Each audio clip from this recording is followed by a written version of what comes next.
Kyle Pelkowski, and welcome to Admit No One, the movie review show where anything goes. Well, at least in terms of movie selection, but our subject today, Southland Tales, a ungodly disaster that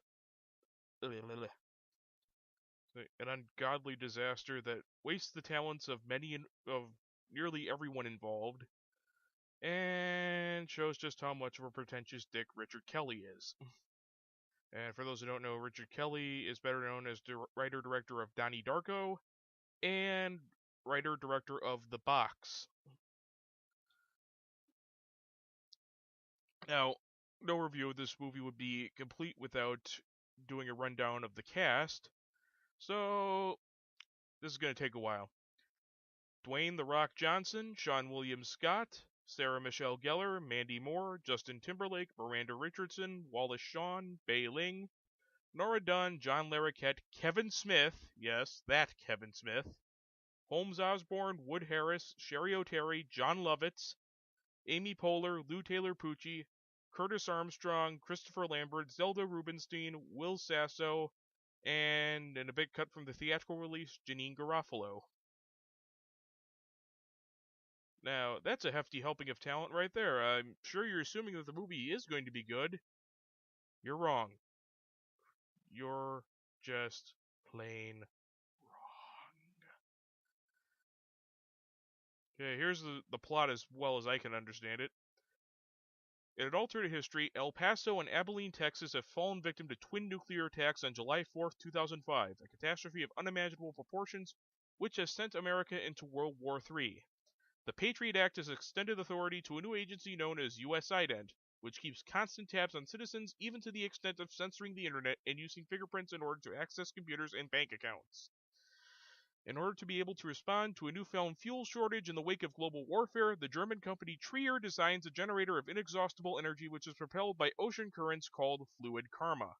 Unbeknownst to anyone but its inventor, Baron von Westphalen, and his closest associates, the generators alter the currents and cause the Earth to slow its rotation, and the transmission of the energy to portable receivers via a process known as quantum entanglement is ripping holes in the fabric of space and time. In Los Angeles, a city on the brink of chaos overshadowed by the growth of the underground neo-Marxist movement, the film follows the crisscross destinies of Boxer Santeros, an action film actor stricken with amnesia, Krista Now, an ex-porn star in the midst of creating her own reality TV show, and twin brothers Roland and Ronald Tavener, whose destinies on one evening become intertwined with that of all mankind. The twins are announced to be the same person by the engineers of Trier. Boxer becomes the most wanted man in the world with political ties. The future seems to be put in his hands. Well, is it or isn't it? By the end of the movie, not only will those questions not be answered, but you'll be wondering what the hell was going on in the first place. Okay. Now, the plot summary I gave you just sounds rather straightforward, doesn't it? Well, I read that off of Wikipedia, mainly because it's hard to discern from the friggin' film itself. Excuse me, it sounds very straightforward, but it's really hard to explain.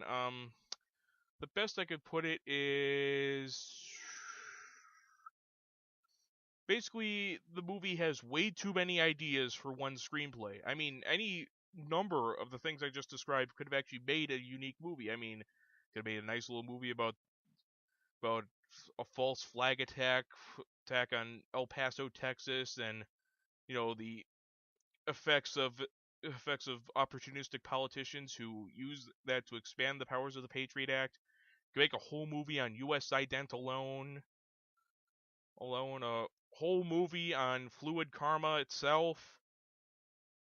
So hell, any of the characters here would have made interesting movies on their own. Unfortunately, they tried to cram them all into about, let's see, the final cut was 144 minutes, so that's about 2.5 hours. Oh boy. Never a good sign, isn't it? Let's go see, blah, blah, blah.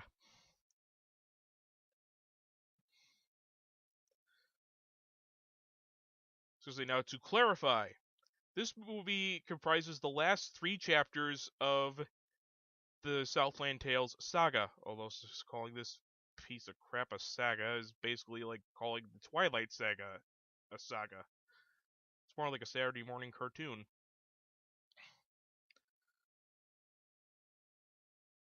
I say, the first 3 chapters were published in graphic novel form separately and together as Southland Tales: The Prequel Saga.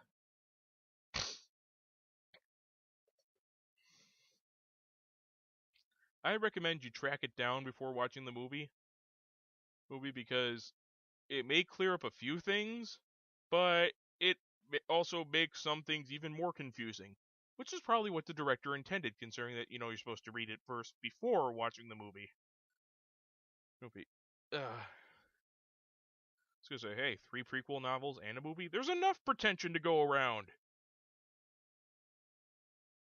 So let's see. Let's start here with the direction and the writing.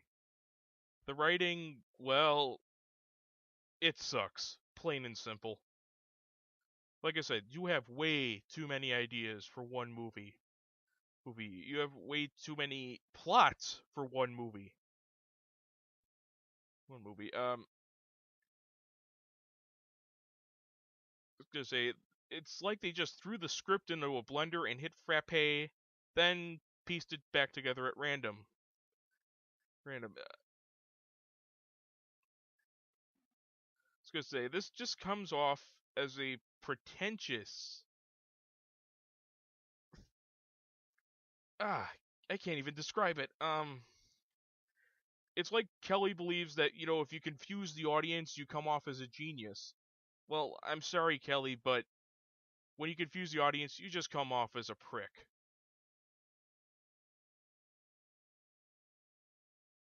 And some critics actually bought into that.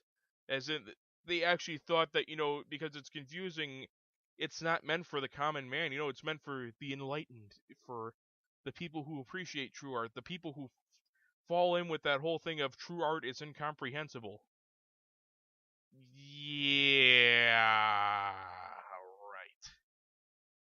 I was gonna say,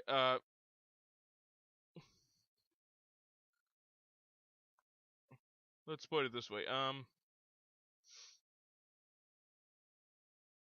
Say Jay Hoberman here defended the movie in his review for the theatrical cut, saying, "In its willful, self-involved eccentricity, Southland Tales is really something else. Kelly's movie may not be entirely coherent, but that's because there's so much it wants to say." Were you watching the same movie I was? Because it didn't really say a whole lot. But maybe, you know what? I take that one back. I think it just said way too much for one movie. This is basically another case of confusing is good filmmaking. Confusing the audience equals good filmmaking. Wow. I was gonna say here, and another positive review from the New York Times. He doesn't make it easy to love his new film, which turns and twists and at times threatens to disappear down the rabbit hole of his obsessions. Happily, it never does, which allows you to share in his unabashed joy in filmmaking as well as in his fury about the times. Happily, it never does disappear down the rabbit hole. It not only disappears down the rabbit hole, it takes the friggin' rabbit hole with it. Well, I even paid attention. I watched the film multiple times, and it still doesn't make total sense. Ugh.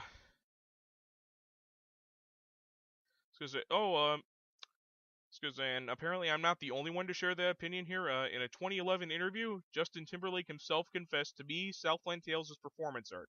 I still don't know what the movie's about." Wallace Shawn also told a film critic he did not understand the film after initially reading the screenplay, but signed on as he was impressed by director Richard Kelly and flattered that the part was written specifically for him. Ultimately, he said that he still found the film mostly incomprehensible after 3 viewings, but liked it very much. Well, I will give him credit for that. It is a very captivating film. It's about as captivating as watching a train wreck. You just want to see how it plays out. Wow. I was gonna say, directing is actually pretty decent. Manages to coax some really nice dramatic performances out of a cast of mostly SNL alumni and people mostly known for comedy. John Lovitz, of all people, shines as a psycho cop. I mean, just watch him in this. I mean, if you can find any scenes with him in it on YouTube, watch it. The guy is scary. Scary. I don't know. Why do comedians always play great psychos? I mean, you got Robin Williams in 1 Hour Photo and Insomnia. You got John Lovitz here. Here you got Dane Cook, although I really wouldn't call him a comedian. You have Dane Cook playing a psycho in Mr. Brooks. Why is it that people who are funny can play such incredible psychos? Ugh. Let's see. Dwayne Johnson, he does his best with what he's given, but he's supposed to have the split personality or some sort of psychotic break, and he does this nervous tick where he puts his hands together like Mr. Burns and twiddles his fingers and basically starts making faces like he's a squirrel trying to pack away nuts for the winter. It's just a sight to behold. That's another one. If you ever see it on YouTube, you must watch that.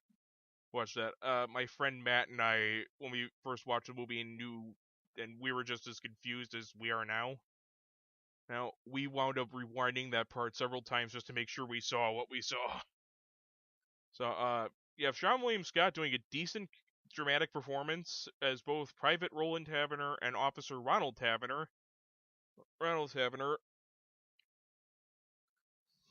And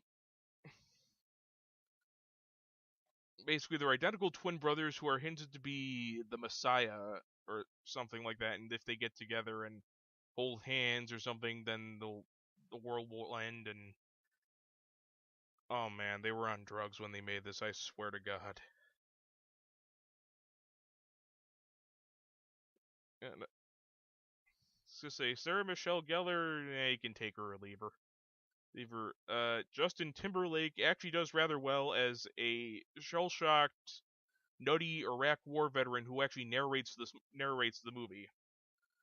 He gets a quote, basically consists of him quoting a lot of Bible verses, doing some exposition, being a bit sarcastic, and actually dealing drugs, also called fluid karma, which is apparently the byproduct of the generator fluid karma.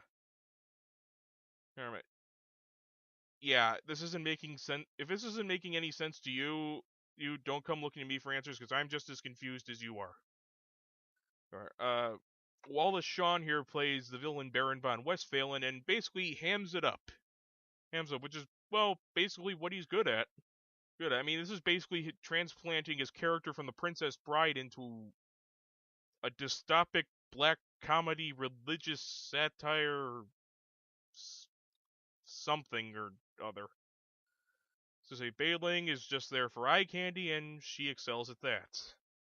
John Larroquette actually shows up as an advisor to a senator running for president, and he actually does well. It's basically Dan Fielding in a drama movie. Kevin Smith, I have no idea why the hell he's in here.